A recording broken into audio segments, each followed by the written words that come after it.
Hello and welcome back again. I'm so excited to record this morning, and interestingly enough, I'm way behind schedule. Why is that? So many things are happening in my life. Let's see, the dog ran away to the neighbor, which is not a big deal. I was super excited to connect with a client. I was super excited to connect with a colleague, and I booked a hotel for the weekend. We're having a little mini trip away. And all of those things I was doing with such deep, profound happiness that my mind forgot my schedule for today. It forgot what I was supposed to be doing, what I had planned to do.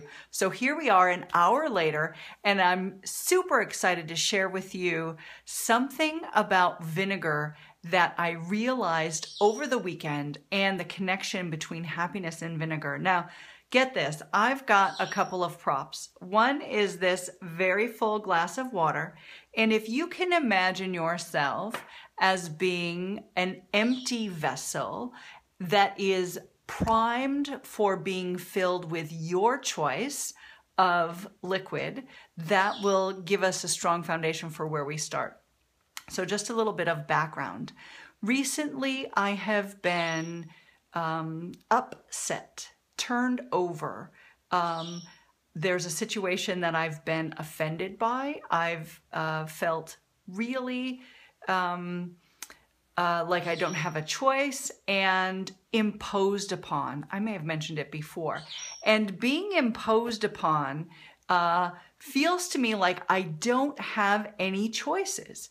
Someone is insisting on something happening that is taking from me time, resources, as well as the bigger thing that's being taken, which is emotional choice and emotional positivity, my happiness, if you will.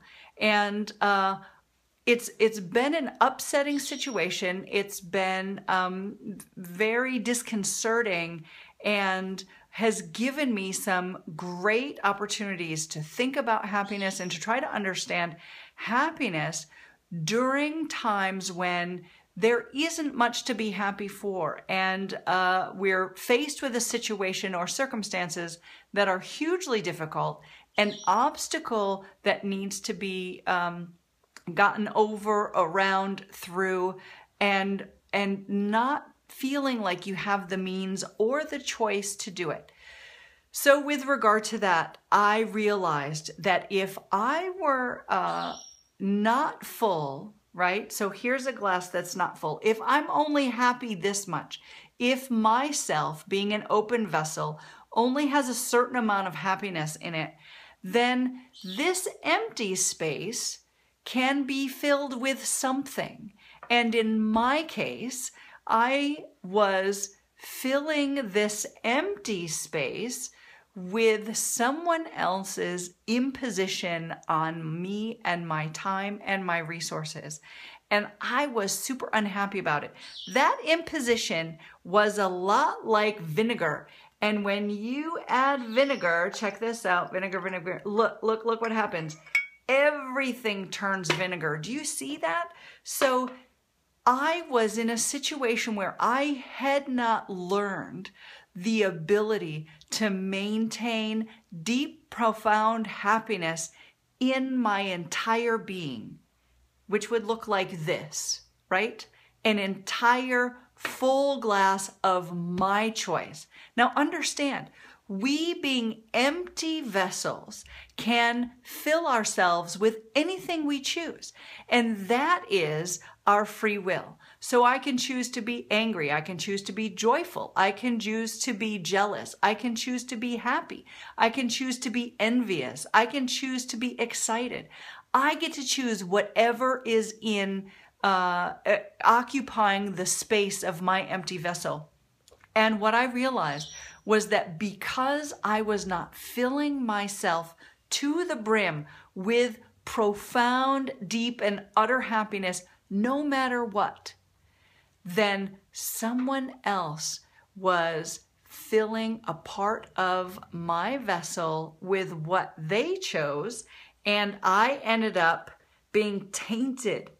My happiness was shaken. My happiness was mixed with all these other emotions, and I didn't like it, and it didn't feel good, and it was really uncomfortable.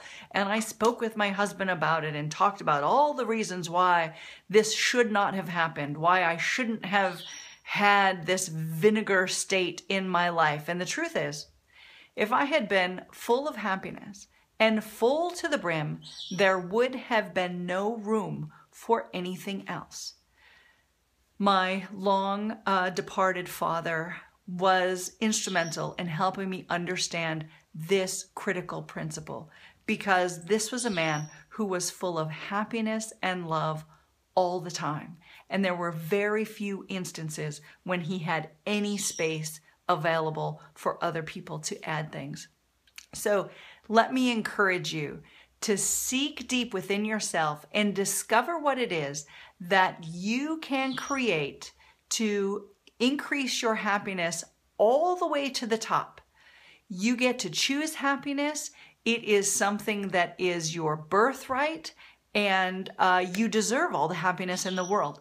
And understand that there are 5 ways to keep your happiness completely full, and 5 practices on a regular basis that you can instill that will help maintain your vessel of fullness, and it's your choice.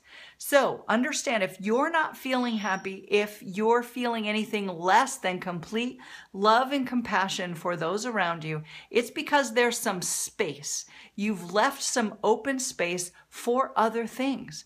And you get to choose to fill yourself completely and wholly with what you want to experience. So until next time, think head-wise, feel heart-wise, and move body-wise.